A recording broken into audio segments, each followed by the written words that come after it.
So we've made it, guys. The last TBR of the year. Well, let's go ahead and talk about all those things I do plan to read in diciembre.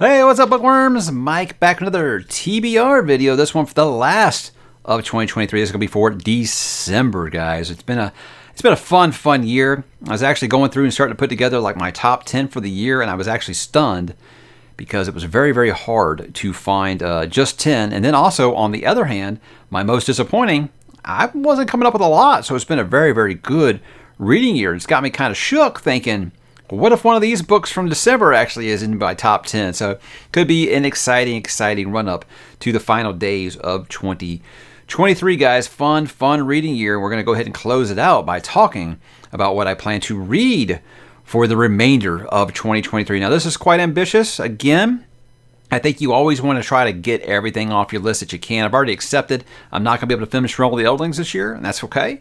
That's okay because January works just as well as December. You know, that's the way that I look at it. And I think I'm still ahead of Philip, so I think I'm okay in that regard. But guys, here are 6 books that I plan to read in December and hope that I can get to all of them. There's a little bit of a caveat on that last one there, which we'll talk about. What I want to say first up is I will be reading the synopsis off the back of the books. Now, some of these are sequels, so if you haven't read any of them yet, I just warn you, I have went through these and I have cut out anything that I think might be like a major spoiler for you if you haven't read it yet. Out of context, I don't think any of them are going to make any sense. But again, I have proofread these to make sure I don't spoil too much for you. But I just like to put that warning out there in case anyone accuses me of ruining their lives. And it does happen more often than you think it does. Book number 1, guys, the final book in The Expanse by James S.A. Corey. I am super excited. Leviathan Falls, which is obviously a full circle thing with Leviathan Wakes being the first book in The Expanse. I haven't started reading book 8 yet, Tiamat's Wrath. What I plan to do is I am going to be reading that in the last week of November, and then I'm going to be reading this in the first week of December so I can kind of read them back to back because everybody told me that, the final 3 books was basically like one story, and after that big cliffhanger in book number 7, yeah, I understood what they mean. So I feel like I've done it this way on purpose now. I did take a month off for spooky season, and it was really tough because, like I said, big time cliffhanger. But this, guys, I'm very excited because I feel like The Expanse has just been an incredible ride. It's been such a fun year reading that series, and I'm really getting to the point now where it's bittersweet. You're always happy to see a big series kind of knocked off your list, but sometimes you're sad to see those characters that you've grown to love go. And I'm sure that'll be the case here with Leviathan Falls. But what is Leviathan Falls, the final Expanse book? What is this about, guys? Well, the ancient enemy that killed the gate builders is awake, and the war against our universe has begun. In the dead system of ℕ𝕉𝕉, ℚ𝕉𝕉 leads a desperate scientific mission to understand what the gate builders were and what destroyed them, even if it means compromising herself and the half-alien children who bear the weight of the investigation. Through the wild-flung systems of humanity, Colonel Aliana Tanaka hunts for the Duarte's missing daughter and the Shattered Emperor himself. And on the Rocinante, James Holden and his crew struggle to build a future for humanity out of the shards and ruins of all that has come before. As nearly unimaginable forces prepare to annihilate all human life, Holden and a group of unlikely allies discover, at last, a desperate chance to unite all of humanity, with the promise of a vast galactic civilization free of wars, factions, lies, and secrets if they win. But the price of victory may be worse than the cost of defeat, guys. The end of The Expanse. Exciting times. Like I said, somewhat bittersweet because I have really enjoyed this ride, but I cannot wait to see how it all wraps up. Because James S.A. Corey, what a tandem. And I was very excited about their new series that comes out next year. How about the other series, talking in sci-fi speak, the other series I tried to wrap up this year. I'm going to miss it by 1 book, but the penultimate book in that series is Fool's Quest by the First Lady of Epic Fantasy. This is Robin Hobb. This is book number 2 in the Foots. Man, I am all tongues today.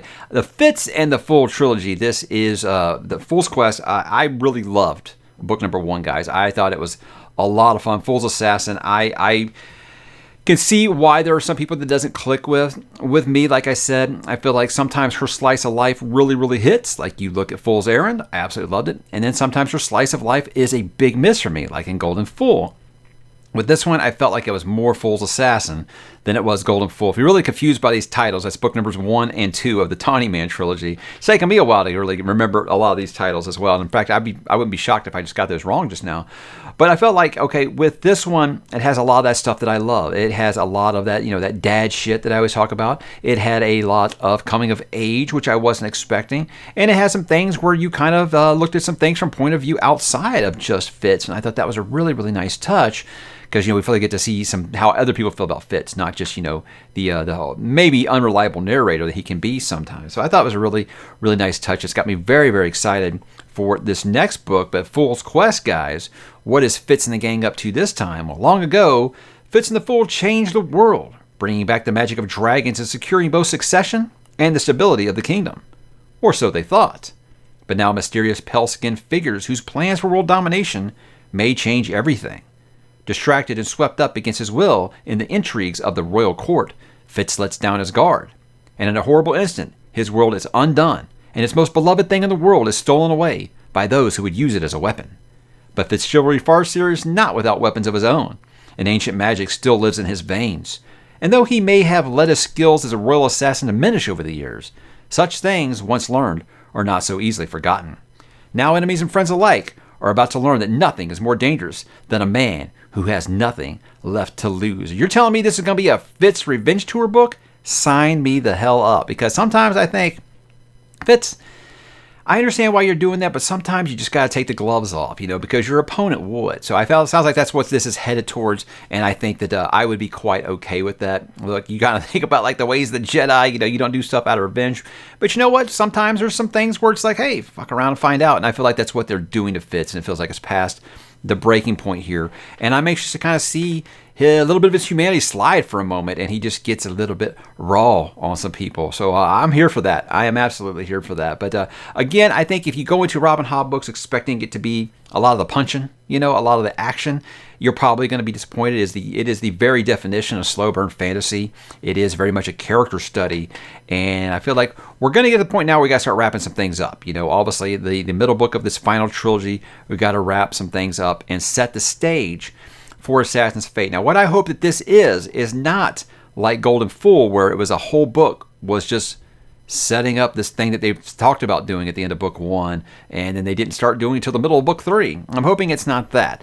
But with this, I feel like the way that the last one ended, there's no way that they can do that for a whole book this time. At least I don't think so. But crazier things have happened. But I feel confident that I'm going to end up liking this trilogy, because it seems like it goes with, if you like the way that first book starts, you end up liking the trilogy, and if you don't like the way that first book starts, it doesn't seem to be the trilogy for you. But I don't think I've heard anyone who's finished the series not say Assassin's Fate isn't one of their favorite in the series. So I'm hoping that this one sets the stage for what is to come in Assassin's Fate here, and I'm very, very excited to do it. It's been a great, great journey doing that, and The Expanse this year has been so much fun.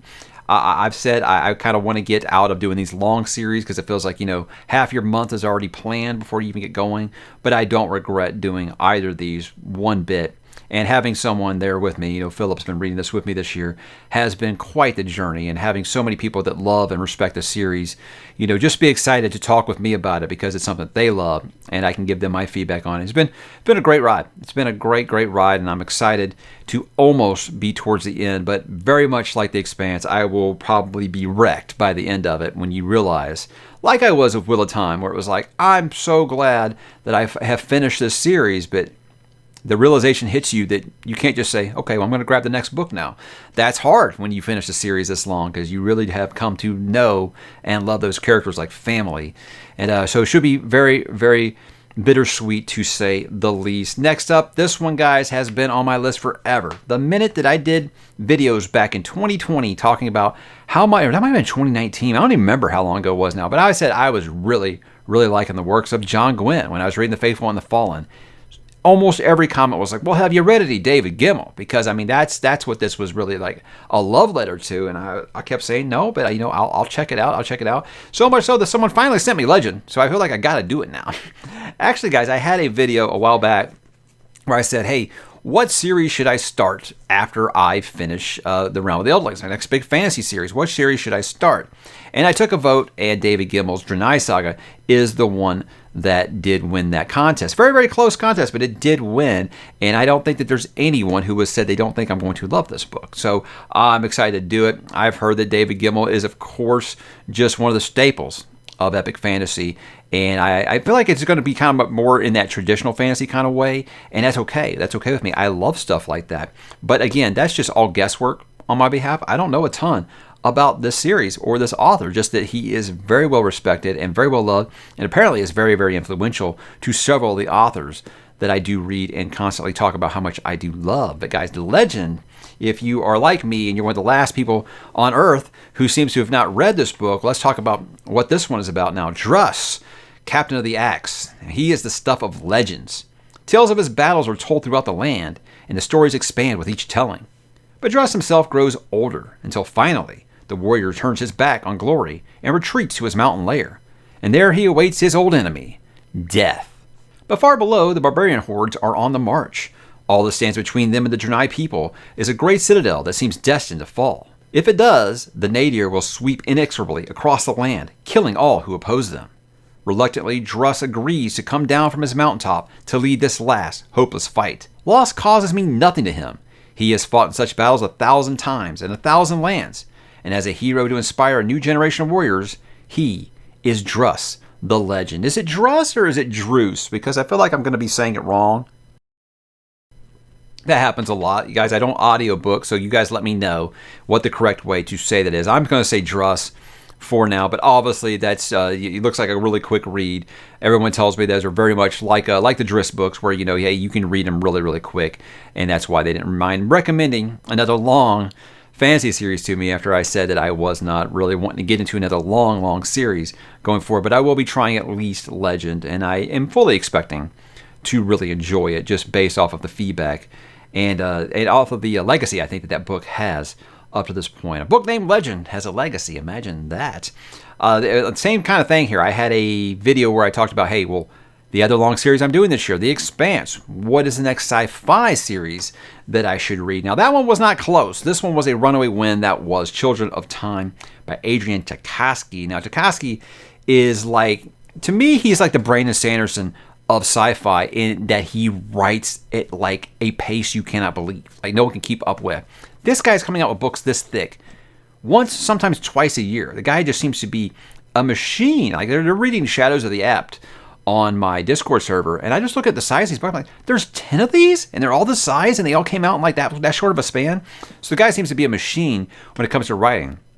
As for the quality, I mean, obviously, if he's putting out books that fast, he's got a fandom going. But this one, it wasn't even close. Like I said, with the fantasy one, very, very close. This one, it was a run. Like the first day, I knew that this was going to be the one that wins. And excited because I feel like Children of Time. I've had this book, I think, on my shelf since 2021 or so, and I've heard really, really great things about it. And I just want to make sure I'm getting some more science fiction in there, because people ask me all the time, like, hey, you've done your favorite horror novels, you've done your favorite fantasy series, why don't you talk about your favorite science fiction series or books? And I'm just like, I don't think I've read enough of them to make a list. It just wouldn't be a bunch of people being like, how can you not have this author on there when I say, hey, I haven't read them yet? And they'll be like, why you even make the list? But it's one of those things where, like, that's what people want me to do. I'll do it.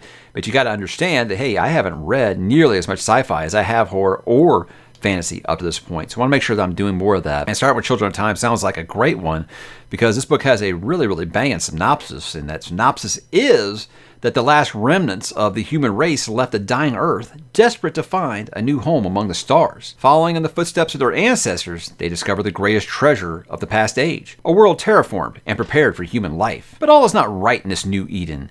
In the long years since the planet was abandoned, the work of its architects has borne disastrous fruit. The planet is not waiting for them, pristine and unoccupied. New masters have turned it from a refuge into mankind's worst nightmare. Now two civilizations are on a collision course, both testing the boundaries of what they will do to survive.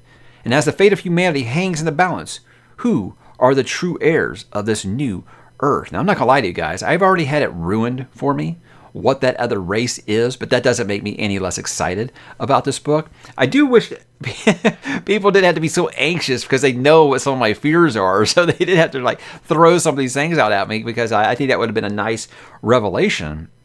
But that's okay. Again, I don't feel like that has ruined the story for me or anything like that. So I won't ruin that for you, but just know, be careful. Go in there and be like, ah, la, la, la, la, because lots of people love to tell you what that other race is. And I think that probably would have been a pretty big surprise. But I'm still very, very excited to read this book. And Tchaikovsky's an author I'm excited to finally get the list, because he seems like the working man's everyman kind of thing. It's like he's one of those who does mingle with the commoners on social media and stuff like that. And seems to be very, very receptive to everyone who wants to chat with him and talk about his works. And again, I respect an author who just really just works as hard as he seems to work.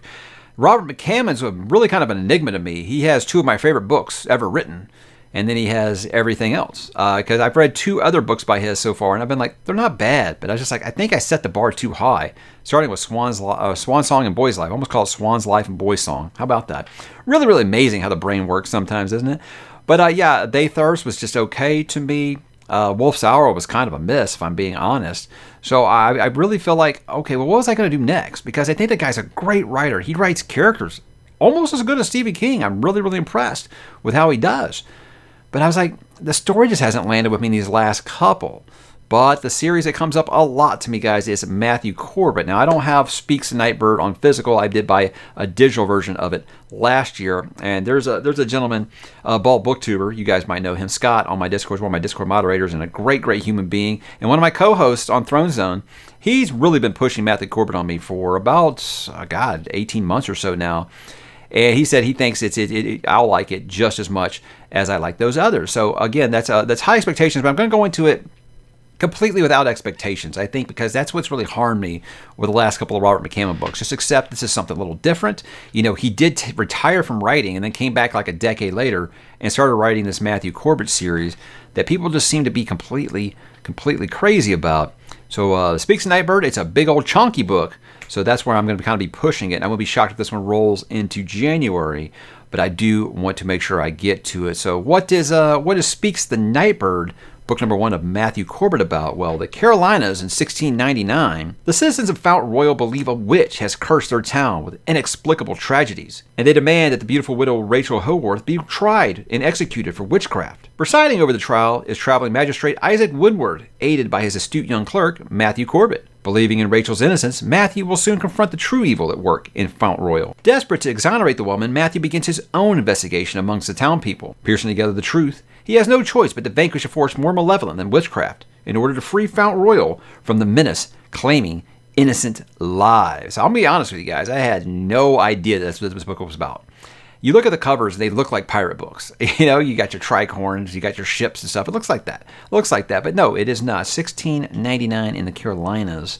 And it sounds like it's dealing with maybe like some Crucible kind of stuff going on. And I like the Crucible. That's one of those classics that a lot of people shit on that I'm actually quite fond of. So if he's doing like a little spin on that, or maybe Roanoke or something like that, that could be pretty cool. So leaning into the historical fiction here with Matthew Corbett does sound exciting. And yeah, I'll be interested to see which way I fall on this, because again, I think this guy is a brilliant author, but only half of the stories have really just kind of blown me away at this point. And I think that's an unfair bar, expecting every book to have to blow you away. Can you just enjoy them? And we're going to find out with Speaks the Nightbird here in December. Now this last one, guys, this just kind of depends if this book shows up. It was part of a Kickstarter, and I'm talking about Threadlight by Zach Argyle. I did order his Kickstarter Omnibus Edition. I want to make sure I supported him. Really great guy, and I've heard great things about the Threadlight saga. So Voice of War would be that first book that I say I would want to read in December, but I haven't heard any updates recently on that Kickstarter. I mean, I know it was like really rude. I was like, look, this is really, I'm sorry to put this on you, but I was like, I'm making my list for books this year. Do you think it'll be, the Kickstarter edition will show up before the end of the year? And at the time, this was back in like June, he said yes, but I haven't heard any updates lately. And if you guys know Kickstarter, when it comes to the time to start actually mailing these things out, it can be kind of a slow process. Like I think it took like 3 months for me to get my my Sword of Kaigen special edition. So all these things work differently, so you never really know. But if it does show up in December, I just do intend to read Voice of War. And now, what is Voice of War about? While preparing for the birth of his first child, Chris Valerian is tasked with uncovering the group responsible for a series of missing threadweavers, those able to see and manipulate threadlight. With each failure, the dark voice in his head grows louder, begging to be released. When Chris learns who is responsible for the missing threadweavers, they come for him and his family, and he must do everything in his power to protect those he loves, even if it means trusting strangers, or worse, the growing voice in his mind. Together, they will change the world, whether they intend to or not. So I think he's got a lot of comparisons to Mistborn with this series. And again, I think that's kind of an unfair bar. I got this with Lycanius. Oh, well, you know, it's not as good as like Brandon Sanderson or Robert Jordan. I'm like, well, no shit. A debut author is not going to be as good as some of the best in the game ever, right? So with this, I'm not going into just feeling like, okay, this is Brandon Sanderson light, so it's got to be as good as Brandon Sanderson. I don't think so. But I do know that that Zach has listed Mistborn as one of his favorite series of all time and quite influential to him. So that's really cool. I love Mistborn too. So, you know, that should be a good time. So I do hope it does show up in December. But if not, as you can see, I have 5 other books that will keep me busy for the month of December. But that's everything I got, guys. There are a couple of kind of lingering series. I'm reading Heroes of Olympus with my 11-year-old. It's been kind of slow going. Those books are a little meatier than the Percy Jackson ones, but you know, we just kind of do like a chapter a night or something like that. So it's just going to take a while. It took us, gosh, almost a whole year to read The Lost Hero, and now we're on Son of Neptune with that. I'm going to continue with Drizzt. As you can see, I was very excited about this. The other night, I was like, oh, I'm never going to be able to finish everything I want to read before the end of the year, and then I just picked up a random Drizzt book and started reading it. So I'm reading What Legacy of the Drow right now, and I love it. I'm such a simp for Guinevere and Drizzt. They're just such great characters, and those are just fun. Like the very essence of a palate cleanser is a Drizzt book. I wish some of my viewers that are kind of apprehensive about reading anything like that would give them a try, because I think you'd like it and realize, hey, sometimes it's really, really fun to kind of clear the cache and read a book like that, because those books are really just a good time. And if you've ever played Dungeons & Dragons, I feel like you'll be quite set up well with knowing what some of these creatures that they are fighting. It's really, really cool. But that's really all I got, guys. Obviously, December going to be kind of a stacked month here. Thing is, I might start some of these before the end of the month, because I say I was going to do Expanse, you know, books 8 and 9 kind of together. But as soon as I finish Pillars of the Earth, I'll be pretty close to everything that I had planned to read for the month. And I do have some vacation time coming up. I've got a vacation in November and December, because we had some of that use it or lose it time come up. And well, I'm going to use it before I lose it. So I will have some downtime and maybe more time than I usually do to get some good reads in. But that's everything I plan to read for the rest of this year, guys. How about you? What you got planned for December? Are you going to be reading any of these books? I would love to have you along. Jump on the Discord, guys. That's where all the conversation about people reading these books at the same time as I am does happen. It's a great time over there, and we would love to have you. I know there's a little bit of a learning curve, but I got to tell you, man, Discord can be the best social media there is out there, because it's it's a really nice community. At least I think so. We built a really nice community over there, and I love having these discussions with people over there about all these wonderful things and more. So drop in over there, drop in the comments, let me know what you guys plan to read in December, and we will talk to you there.